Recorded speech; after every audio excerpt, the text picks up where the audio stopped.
So, so whoever's editing this recording, please take out a couple minutes and I'll start the official program in a minute or two. Where are you, Paul? Mel is in Wyoming, Wheatland, Wyoming, which sounds like a typical place in Wyoming in the middle of nowhere. Yes, exactly. But it becomes a very fortunate place to pull off a Highway 25 and have this pleasurable conversation. Okay, very good.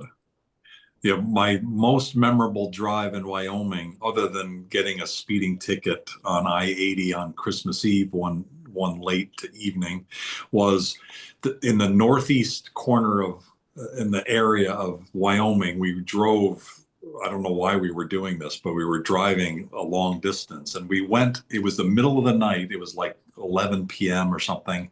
We went for 20 minutes and it was a straight shot. There was like nothing, a straight shot, 20 minutes and no cars coming the other way, no cars behind us. It was just blackness and the stars. And it was a reasonably large road. It was like, oh my God, it's like there's nothing out here. That's Wyoming. More antelope than people.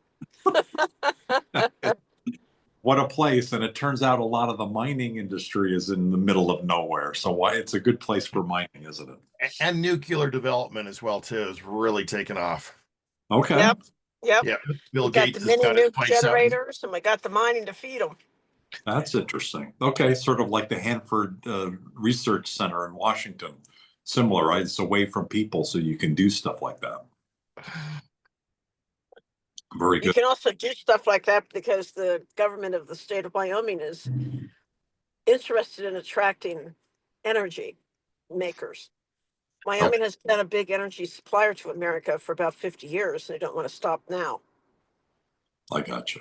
They're actually setting up a demo facility in Kemmerer, and they're transforming a former coal mining area into literally nuclear training for these SMRs that are going out globally. Small modular nuclear reactors. Got it. Hey, Doug, I want to say hello, Susan Asadi. Hey, Susan. Hi. How are you? Hey, Good to Mel. Hey, Trevor. Hey, Susan. Good to see you. Hey, everybody else. There's Trevor. Okay, so how do you guys know each other? Trevor and I met one time in New York, actually back in 2019. He was in New York for a short time, and then he also had an event in New York last summer, and he invited me to it. And was it last summer? Recently. It was for Climate Week last year, so that was great. Yeah. That you did that. So yeah, I think Global Chamber is the way we know each other. Is probably That's right. It's through you, Doug. Indirectly through you. Okay. Okay. Very cool. No, that's awesome. By the way, is it Kemmer? I always called it Kemmer, without the extra syllable. It's E-R-E-R at the end. Yeah, that's how it's spelled. Paul got it right. It's Kemmerer. I have always seen it spelled that way, but the people that I know from Kemmerer, they say it in a way that sounds like they cut out the last syllable. So you're saying you have to say the last syllable. Who knows? Locals can do what they want. Yes, you do. Isn't that near like Green River, somewhere down in there? Yeah, it's in that area. Yeah. Yeah, that's actually in Kemmerer is where I got the speeding ticket on Christmas Eve. Doing, it was like the speed limit was, let's say it was 65, and there was a car doing 65. Oh, it was a police officer doing 65, and I had the brainchild of going 67 to get around it, and he gave me a ticket. He didn't like that, so I don't recommend it. I figured on Christmas Eve everybody was in a good spirit, but I guess because he was working on Christmas Eve, he was not in a good spirit. You're a real troublemaker, Doug, going 67 and a 65, man. You got to watch out there. 2 miles over the speed limit. 2 miles over the speed limit. That seems go back and fight it, okay? Yeah, no, I did not, but I did crinkle up the check that I sent in. I was not pleased. So that was 2 over, and then I once got a ticket in Panguitch, Utah for 3 miles over. So I obey the speed limit, even it's right to the letter of the law these days. Yeah, they need local revenues. Okay, come on. So That must be it. The Well, secret, Doug, is never pass a cop. I don't care what state you're in. Never pass a cop. that was Do I was not draw attention to yourself. I was probably 50 years old or something. It took me, 30 years of driving to figure that out. So for whatever reason. So That's funny. definitely a rule of the road. So let's get going. I'm going to pause and then we'll start the program. Let me take a sip.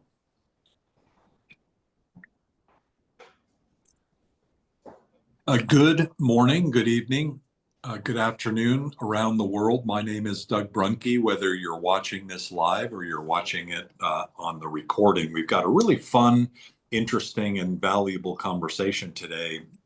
This Globinar is around the minerals and rare earths global market update, and we've got 3 speakers that have really great perspectives and expertise in this market segment.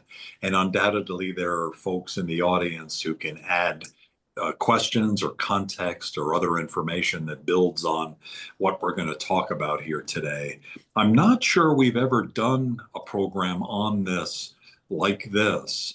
We probably should, especially given how important it is. Our keynote speaker today is Mel Sanderson, and we'll kick things off with her. And each of the speakers is going to bring some really interesting perspectives. Mel is amazing. Mel has had a long-standing international, global life, starting in the Foreign Service. And part of that Foreign Service has been in the DRC, where she got to know everybody from top to bottom. And a lot of that was built off of her experience first with the international service with the U.S. State Department, but then later with Phelps Dodge, now Freeport McMoRan, and the big mine that's there. Mel has a deep experience in the mining industry, and now with American Rare Earths and being on the board, and also being she'll talk through some of her expertise and her involvements. The Critical Mineral Institute, for instance, being the co-chair. Mel is right on top of all the hot things that are going on in these really critical resource areas. And so, Mel, thank you for being an original member of Global Chamber, being involved with us from the very beginning. I was able to get to know you even prior to that. I've really appreciated all the years of knowing each other, becoming friends, and just I'm amazed at how your expertise has gotten more and more valuable for all of us, including the world, especially now in these very critically important areas. But why don't you kick us off and tell us what you're seeing and what we should know about? And thank you again for being a part of Global Chamber, and thanks for sharing today. Absolutely. And thanks a lot, Doug, for all those kind words. I really appreciate it. And yeah, we've been friends now for quite some time, and I'm very happy that we are. So, it's really interesting, even over the last 5 years, how the whole conversation around so-called critical minerals has evolved. Because when I first joined the board of American Rare Earths back in 2020, I mean, I had heard of rare earths, but I didn't really know how essential they were. And at that time, I would say that was pretty much true of a lot of folks, including in the mining industry, where it's really kind of a niche area. But as it turns out, we have come to our senses, I guess, and realized that there is an urgent need for change, and that change is bringing with it both challenges and risks. So why is there an urgent need for change? The items that the US government and many other governments around the world have determined to be critical are determined to be so for a couple of reasons, but largely because of the important role they play in the modern technologies upon which our economies rely, and also because they are crucial to many weapons of war and other aspects of the defense industry. So, what are some of these critical minerals? Some of them are very well known: copper, lithium, nickel, graphite, uranium, that I think maybe Paul's going to talk about. And then there's rare earths. Rare earths are important because they're in the cell phones, the laptops, the computers, the wind turbines, the electric vehicles. They're pretty much everywhere. They're pretty ubiquitous. At the moment, they have very low substitutability. So, for instance, lithium, if for some reason the world ran out of lithium, the world wouldn't run out of batteries necessarily, because there is a degree of substitutability against lithium. Against rare earths at this time, there is not a high degree of substitutability. So they are truly crucial. I like to refer to the core four, because those are the 4 out of the 17 rare earths that are predominantly used in technologies, those that I've mentioned.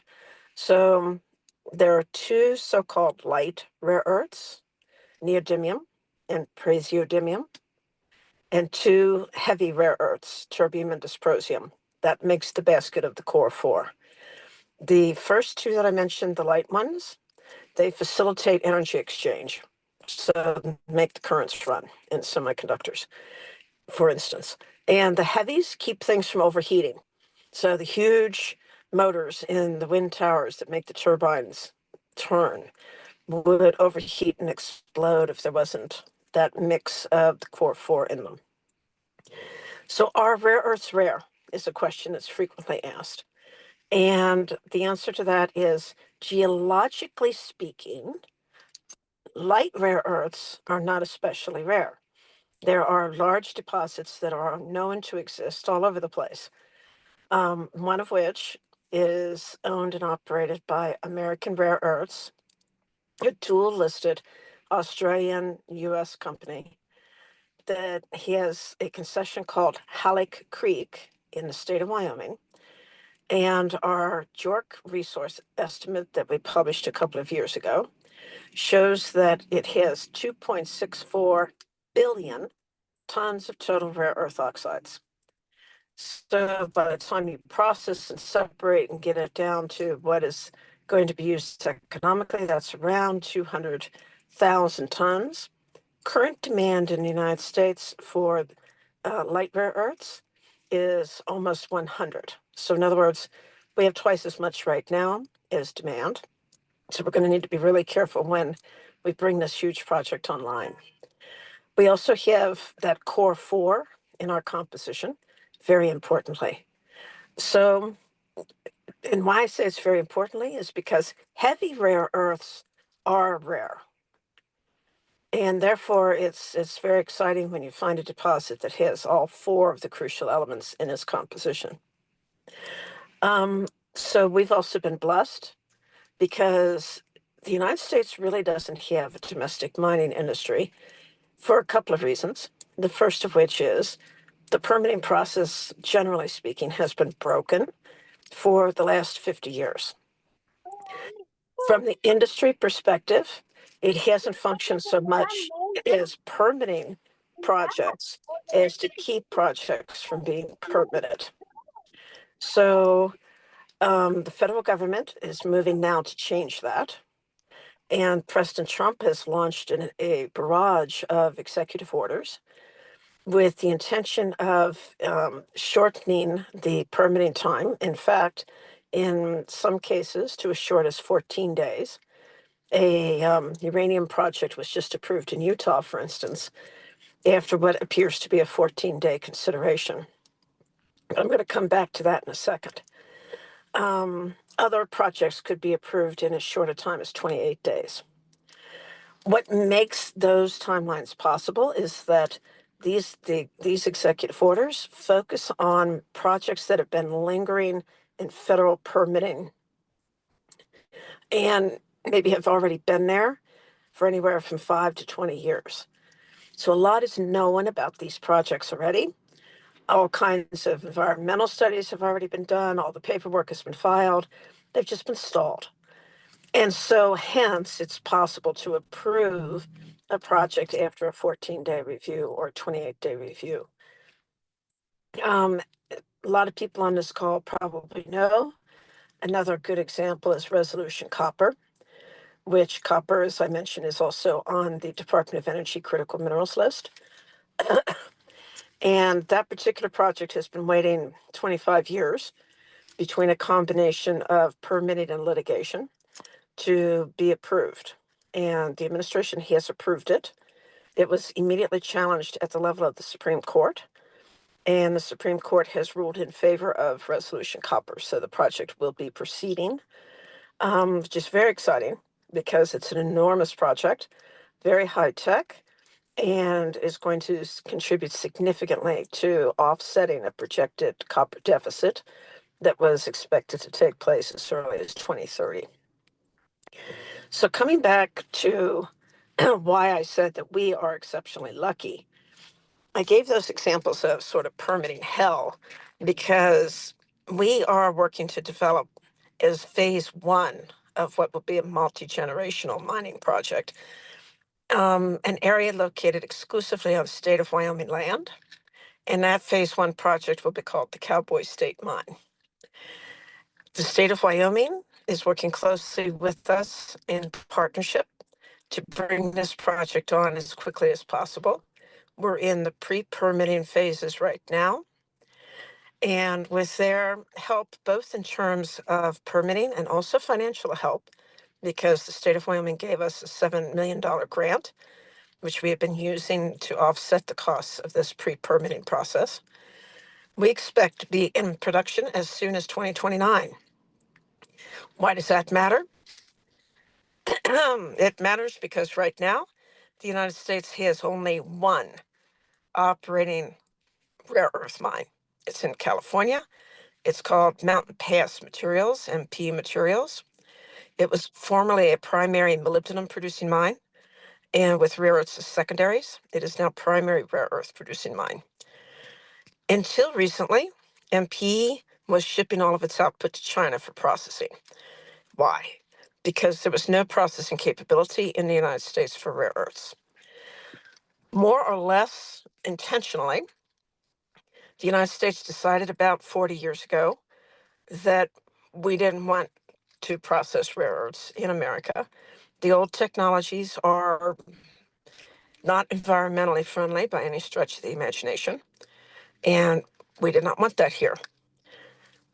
Sadly, the Chinese government doesn't really put as much emphasis on a clean environment and the health and safety of its people.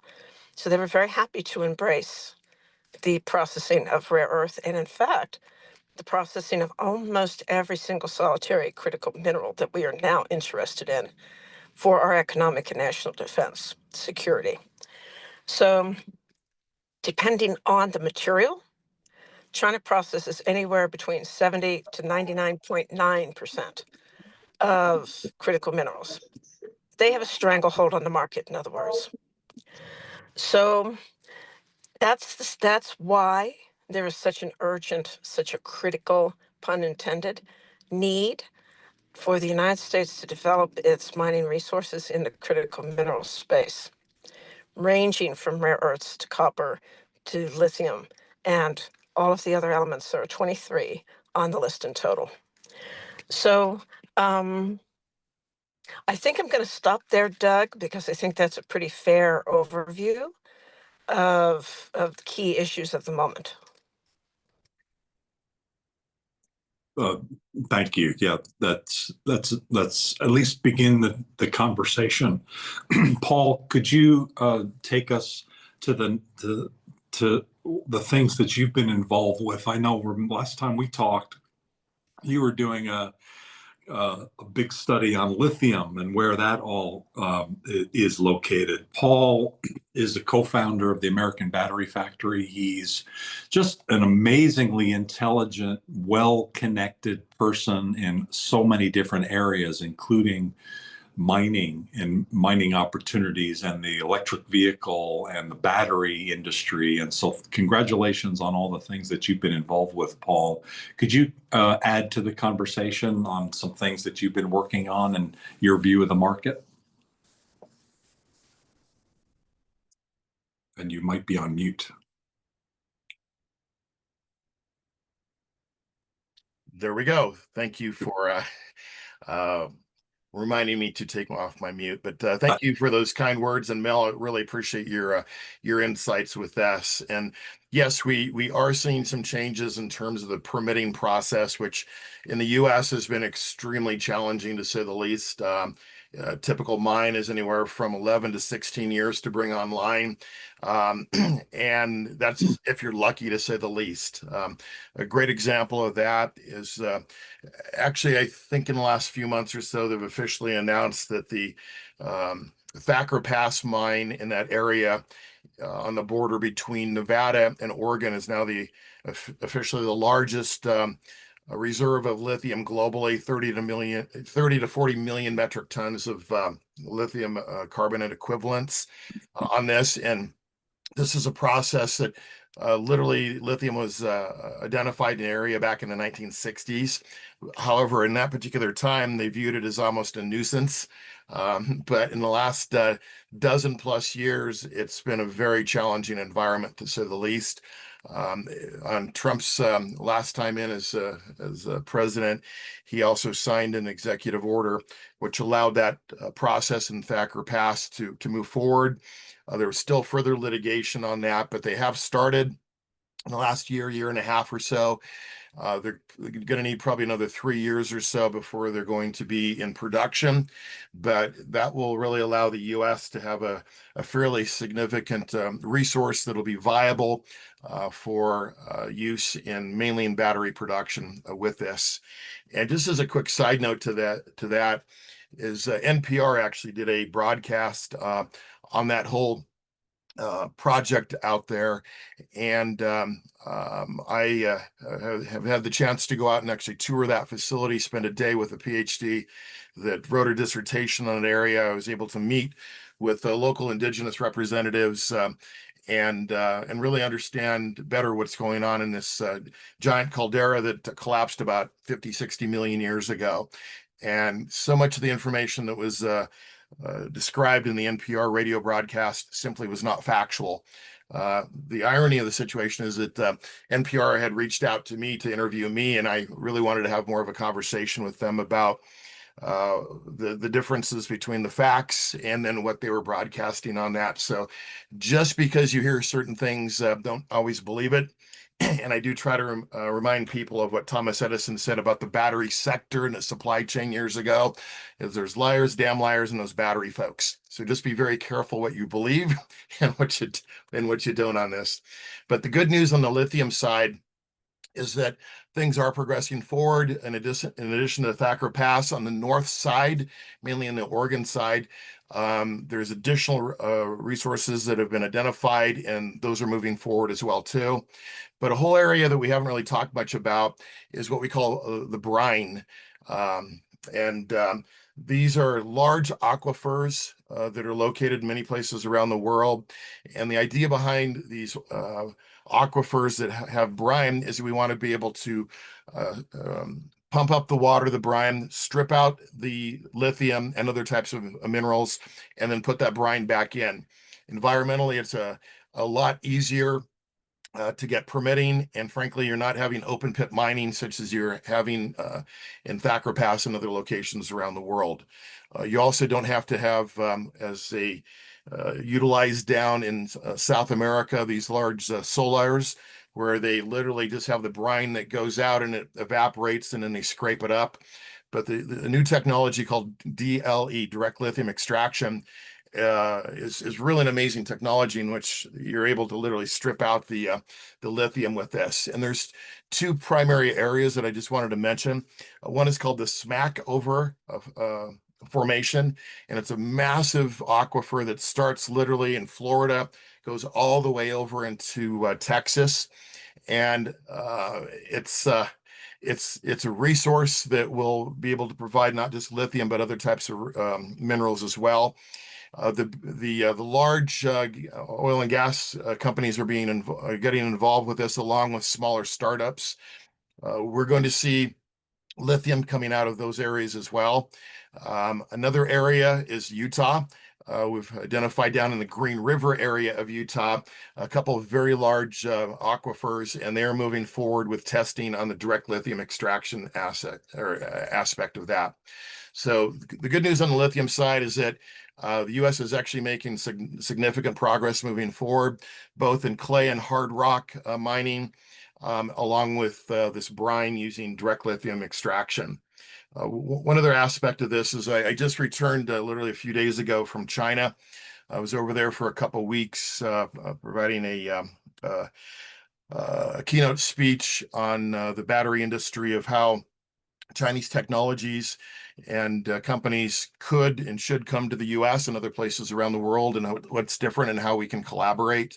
But I also had an opportunity to go out and to tour a dozen plus factories, R&D centers, and the like. Many of these locations foreigners have never been to, and so they really opened the doors for me and were able to show me a lot of things which were frankly pretty amazing. The lithium resources in China are just being developed. Over the last few years, they'd only identified about 3 million metric tons. That's now extended almost tenfold with that. I was in a region where they've identified about 5 million metric tons. What traditionally China has done is they've secured resources and ores from around the world, not just with lithium, but other types of ores as well, and then brought them into China and have been doing the processing. And by the way, they are making changes, significant positive changes that really take into the effect the environmental aspect of this. Early on, obviously that was not an issue, but the areas that I went to, which were quite a few in a concentrated area, and last year I was in 8 different cities in China as well, significant advancements in terms of really taking the environment into consideration. So what I'm saying is that China is continuing to evolve and to enhance their processes, and now they've been able to identify domestic sources on this. One other quick comment relative to the ores that are being purchased and then sent to China from around the world. Africa has really been a significant provider of these, and Mel, the reference, you've spent time in the DRC. DRC has really been essentially the global provider of cobalt, which is another critical mineral that you typically need in batteries, although there are other chemistries now that don't require cobalt. But the countries in Africa have taken some pretty interesting next steps on this, in that some of the countries have literally banned the export of ore. And the reason for this is that they want to be able to create their own ecosystem, their own supply chain, and have value add provided in country. Because right now they're literally digging in the earth and sending it abroad. It really doesn't give much hope for the citizens there to have further enhanced employment. But if you can regulate this such that you need to process this, you have enhanced technologies and you have better paying jobs, and you can have a better value proposition as a basis of creating a supply chain. And a great example of that is actually Morocco, up in the northern area of Africa. That is literally just taken off in the last few years, with billions and billions of dollars that have gone into that country. And because they have phosphate reserves and other reserves, they've created this whole ecosystem now of being able to produce batteries. A gigafactory's been announced there. They've got trade agreements with the U.S. along with the EU. So look at North Africa, particularly Morocco, as an area that will be really moving forward. in terms of being able to produce the raw materials and batteries, and further down the food chain in terms of energy storage and EV production as well too. Couple other comments on some critical minerals in the battery sector. Nickel, for the most part, it comes out of Indonesia. Had a chance a week and a half ago to talk with one of the primary miners in that country. It's very low margin, and a lot of it is actually being played out. The good news is we have a U.S. company that is moving forward that will be bringing ore into the U.S. and will be processing that. So we will indeed have a nickel source in the U.S. Manganese, interesting situation with that. Most of that comes from South Africa along with Australia. But in Arizona, we actually have a mine that'll be moving forward on that as well too. And the last area I wanted to briefly comment on is graphite. China controls about 90% of the global processing on that. The US is making some steps, slow steps, in two different ways, actually North America. One is that they're making a synthetic graphite. Right now, the cost is prohibitive. Prohibitive is typically about twice the cost of the natural graphite with that, but we do have announcements, and hopefully the factories will indeed move forward. One of the companies is called Innovian, and then we do have resources available in terms of the natural graphite in Canada as well. So overall, some very positive steps forward. The challenge, particularly in what's going on right now, is to get capital in order to scale these, because we don't have the equipment to actually process a lot of these things I've just talked about, along with the manufacturing of batteries. And there's the new bill that was just passed, I think it was last week or so, the OBBBA, One Big Beautiful Bill Act, and it's going into the Senate right now. So I definitely would encourage you to get a hold of your senators, as I have, and let them know your thoughts in terms of let's try to have a little more practical capabilities in terms of cooperation to allow technology collaboration and tech transfer, and allow the purchase of equipment to be bought in other countries, even FEOC countries, foreign entities of concern, to be brought into the US, because we don't have those available here. So I will pause. I could go on. Questions or thoughts?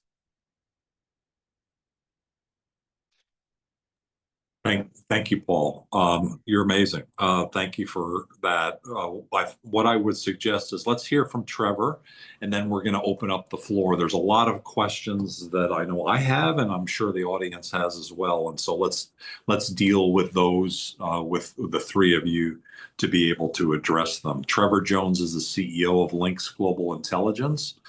And so, Trevor, your background and your experience and the work that you've done in the mining industry helps facilitate success by companies seeking to be successful in that industry. Thank you for your globalness. You've recently returned back from the UK, and I believe you're in Denver, and Paul's in Utah, and Mel's in Arizona a lot of time, and Wyoming a lot of time. So we got 4 key states that are covered in the West that are involved with a variety of different minerals and other good stuff out of the ground. What would you like to share today, Trevor? Yeah, Doug, first of all, it's good to see you. We love the global chamber community. It's, fantastic connective tissue between, some pretty disparate places. So thanks for your work. You're totally right. I married a lovely Brit in October, and we're back here enjoying married life in Denver. So things have been good. I also, just before I get started, have to send some virtual flowers to Mel. It's worth mentioning that Mel was very formative when Lynx was starting as a business, and just to hear her comments is always awesome. I miss her purple hair. She used to have some purple hair, but I anytime I get to hear from Mel, or we get a chance to sit down when we cross paths at whether it's mining conferences or whatever, it's always a pleasure. And Paul, I'd love to hear more about what you're seeing on the ground in some of these markets too. So essentially, I'm the CEO of Lynx. What Lynx does is help mining companies specifically with a few functions that are going to be crucial, like you mentioned, Doug, for success. And what that means, I'll kind of piggyback on a few things that both speakers already alluded to, but essentially achieving the funding and also social license to operate, permits, these kinds of things. And we sell a few different kind of offerings that have to do with health and safety, community engagement, environmental monitoring, the kind of nuts and bolts of what it means to capture data around the mine site. So that's kind of my perspective and, where I'm really coming, to this conversation from. But to piggyback on a few things that Mel said, she did a great job of outlining the geophysical realities, right? It's been kind of a pleasure, honestly, after working on this for 5 or 6 years, to see this come into the public narrative, right? This is now in the news. People are talking about it. We have legislation to promote these things domestically. It's pretty awesome to see. So that's been great. Mel also hit on permitting, right? We need to speed these permits up. One way to do that, right, is to reduce the number of essentially regulations to achieve that permit. There's also the ability of the company to meet those regulations, right? How fast can we gather data and use things like AI to help them gather things like environmental monitoring results, historical water data. Emissions is very, is a little bit important, but what tends to be water, noise, dust, and then, a few other things that can start to affect the communities. And I guess following on that note, what's been really great for me too, I sit on a board of a company that's, now going to start enhancing the capability of a certain mine here in Colorado. And it's great to just, again, see the narrative become much more domestic, much more local. We're starting to talk about these things on a state and even city-based level. Lynx is really here to facilitate those conversations as companies choose to put out their data and start to capture that. Processing, again, to see that come back on shore, to think about, maybe not giving that ESG or human rights discount offshore and bringing that back in a responsible manner to maybe, Arizona and Nevada. These are great markets to think about. Paul mentioned a few things too. The dynamic of facts versus reality on the ground. Paul, you mentioned Thacker Pass.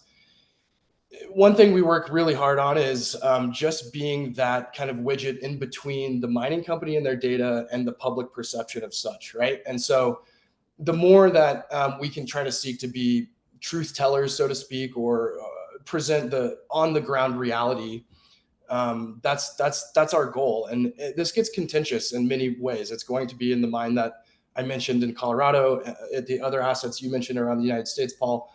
It's that conflict between the social license and the buy-in from folks on the ground and, the perception, right? And so sometimes mining is perceived locally in a really positive light. It's an employer. They create infrastructure, they create jobs. Oftentimes they're building roads, they're building water infrastructure. This is really great. Other times, and if you poll people, mining is up there with gambling and tobacco in terms of its reputation globally. Okay, so this is a big paradox we got to kind of deal with here. But, I'm definitely an advocate for potentially onshoring much of that activity, again, to not give that ESG discount offshore kind of in the global south, which is not a term I love, but illustrative of the point. Okay, so where are we going with all of this? How do we capture this data in a way that's going to be presentable to the average Jane or Joe on the street, right? So they're going to start to accept mining as an investable business, as something that they can get involved with. I personally, and Lynx thinks that this is something where AI can really help. And AI is a big nebulous term. We're all familiar with ChatGPT. But if you think about AI as a wrapper around some of this AI data, imagine being able to query hundreds of thousands of surface water monitoring events for the last 10 years in an instant, or the major grievances inside the community. What's preventing you from achieving that social license? What are the biggest near miss incidents? What's the most unsafe conditions for my company, my workforce? These kinds of queries are an instant way to get insight. And that's what we're just very hard at work on here at Lynx. I don't want to be too commercial and talk about Lynx the whole time. I really do think it's been a fascinating, let's call it last 6 months, having worked on this for, years, to see this come into the public narrative and, hear experts like Paul and certainly Mel give their color on it. So that's probably a tour around the bases for me. But happy to answer any questions or provide more color about what we're up to here in Denver. Appreciate that. Can I just jump in there and say that leaving Elon Musk aside, one of the most important executive orders that President Trump has issued is calling for the deployment of better, more modern AI-enabled technology for the U.S. government. And that is an absolutely essential foundation for being able to improve the permitting process in this country. Because with the right technologies in place, there's no excuse whatsoever for taking a dozen years or more to evaluate a sheaf of papers. So that's a huge development.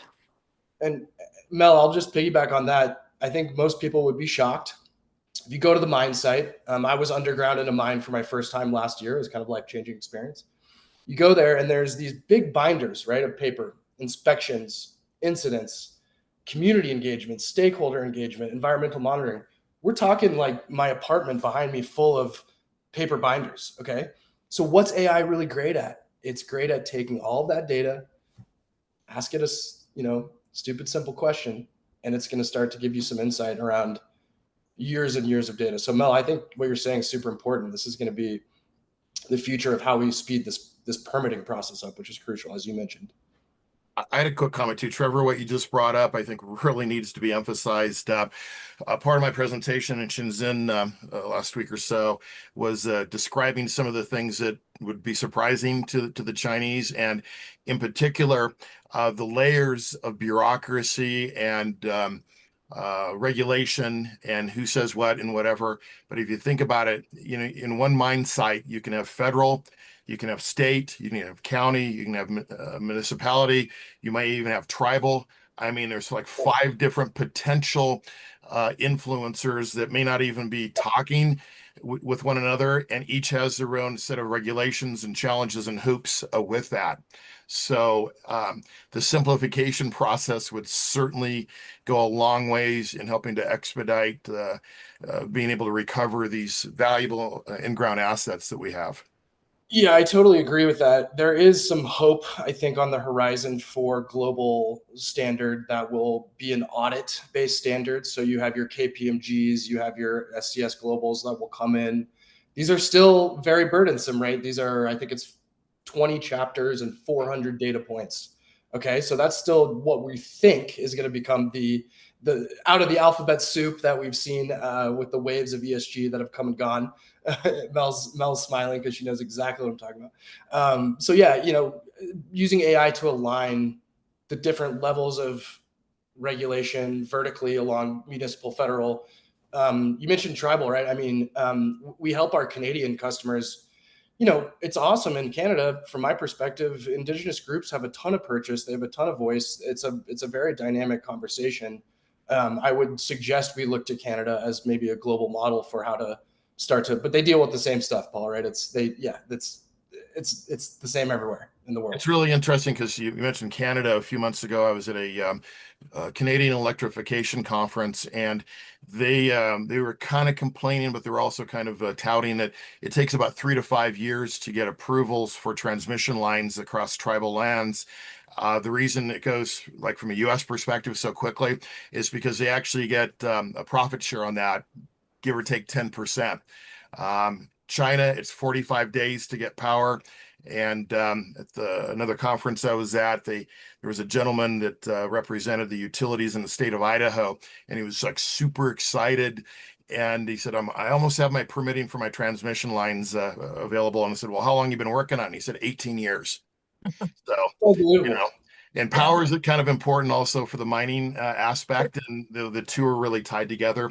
I had one other quick comment I wanted to make relative to AI, social licensing, and things of that nature. I was recently at a data center conference that had utilities there as well, and these were the largest companies on the face of the planet, and they made a statement that was really, really interesting to me. They spoke of an experience in which somebody had spent about $50,000 on Facebook posting and ads and things of that nature, and essentially stopped $1 billion plus data center with 50K. And so, right, for good and for bad, all I'm saying is that it can play a role. I agree, and I'll make a comment on links, and then I have a question for Mel too. I hope I can be an interviewer here a little bit too. But yeah, that's one thing we do is build a community portal, right? So essentially, you can log in, you can see the data across the ESG and health and safety. Yep. We want to be the widget, right? Like we do not take a value seriously. We do not take a value stance either way. We are there to present the reality on the ground via the data to the communities. And you'll find that that level of transparency is actually the way to ameliorate the concerns, right? Because, you know, God forbid a mining company goes above and beyond and starts to put that out. So Mel, I got to show you that stuff at some point too. But I would ask Mel, you know, okay, and I hope I'm not putting you on the spot, but we have a ton of energy around this. It's, you know, we feel like we can really onshore production. Processing, I'm maybe more skeptical about because of some of the factors you mentioned. But I guess what's your realistic, you know, if we're throwing the ball 100 yards down the field in the next 5 years here, what do you think is going to happen? Are we going to succeed in onshoring all of this activity and do it in a responsible, you know, way? Is this possible? And it's an open-ended question. I'd love to hear your thoughts. Well, thanks for bringing up the processing, which both of you have mentioned. Yeah. There's actually, particularly from the rare earth perspective, a heck of a lot of progress already underway. Okay. Under the Biden administration and the IRA, Right. both the Department of Energy and the Department of Defense were given funds, authorized funds specifically for use in certain ways. And one of those was to build a processing chain in the United States for rare earths. Because when I said, depending on the material, China processes up to 99.9%, the 99.9% is rare earth. So no matter Right. how many rocks we find in the ground in our country, if we're going to send them to China for processing, we're still hostage. So the outside of China, the world's largest Western rare earth producer is Lynas out of Australia. Lynas got a DoD grant to build a heavy earth processor, which they are working on in Texas. They expect to be up by 2026, and they will feed that processor with materials that they're currently mining in Australia. MP Materials likewise got a DoD pocket of money, and they too have built a heavy rare earth processing facility operating now in limited capacity, also in Texas, which they will feed from their mine in California. A company called Energy Fuels, based in Utah, a primary uranium processor, has also set up a rare earth processing circuit. And Energy Fuels has acquired a very interesting rare earth property in Madagascar, of all places. And aside from accepting input from other companies, it will feed its rare earth processing line from its site in Madagascar. There's also a rare earth processing facility under construction in Oklahoma and another one in Arkansas. And the company that I'm on the board of, American Rare Earths, we're planning to build one in Wyoming. So there's actually been a lot of progress made on the processing side already. Oh, and I forgot one. Ucore, Pat Ryan's company, Ucore in Louisiana, has just gotten an $18 million grant from the Department of Defense, first of its kind under the Trump administration, to use its proprietary technology in rare earth processing. So we're going to have them as well. So we've got several in sort of the coastal area, and then we've got a couple sort of close to the Canadian border, and we've got one coming on in Wyoming. So a lot of progress already on processing. What we need more of are more battery manufacturers, as we have some, but not enough. And right now, the United States has 0 magnet makers. We have a desperate need to attract magnet making technology to this country because it's those magnets that are in everything, whether it's your car or your wind turbine or your iPhone or your computer. They all have the permanent metal magnets in them. So right now, you know, those are in Japan, South Korea, and one in the UK. That's it. Canada doesn't have one. Nobody else has one. So That's a high priority in my point of view in terms of building out the complete supply chain for critical minerals, is to get more battery manufacturers and several magnet makers into this country.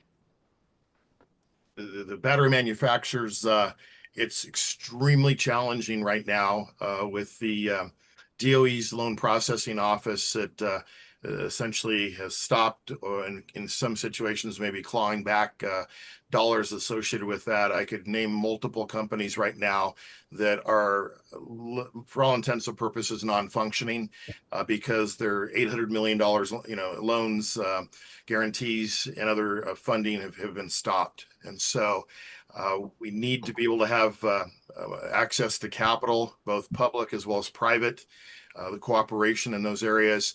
And then two other key things is that we do not have equipment to manufacture batteries in volume in the US. We do not have the full line.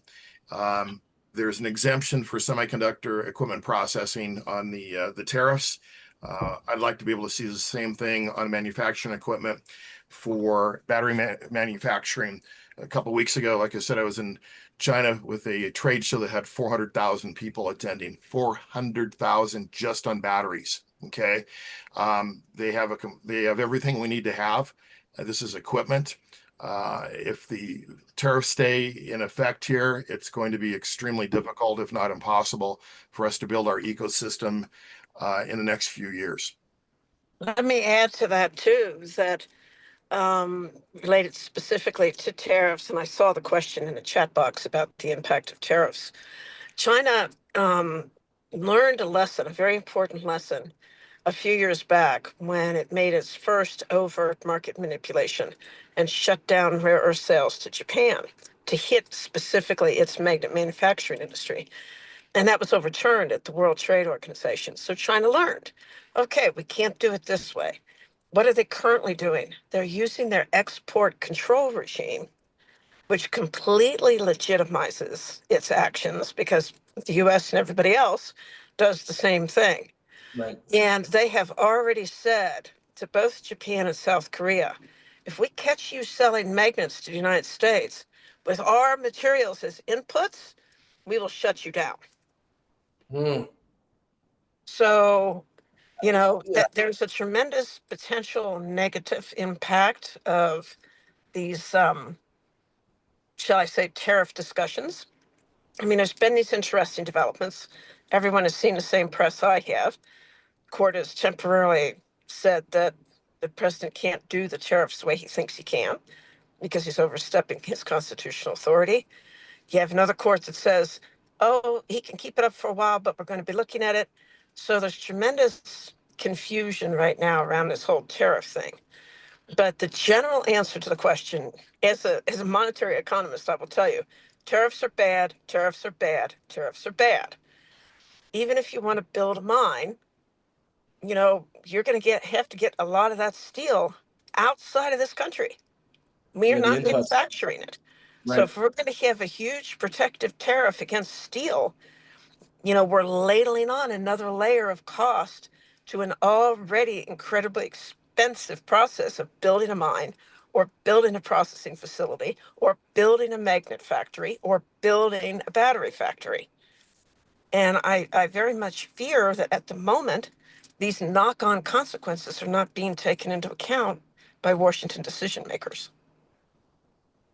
Probably a conversation for the next hour, but I'd love to hear Mel's perspective on, whether this kind of awakening of having more purchase over your own national resources is going to lead to a more empowered nation, but perhaps a more dangerous world. I don't know. That would be another hour, Doug, I think that we could do sometime.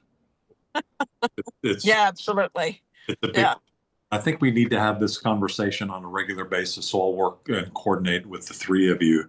We do need to wrap up in the next few minutes, and so we haven't had a chance to put questions or really to address questions to the extent that we wanted to. But I think what we've done today is great because we've set the stage for questions. The processing was a lot of my questions, and I still have more. What I would ask maybe of each of you is just give a 1-minute summary or synopsis. And in your 1 minute, could you just identify an opportunity or two for business people, whether it's an investment or, not like you're giving like investment advice and that's going to be securities related, but in terms of things that we should be looking at for the maybe between now and the next time we meet, or something in the next few years, what should we be looking at as a business opportunity? And so certainly, in addition to links,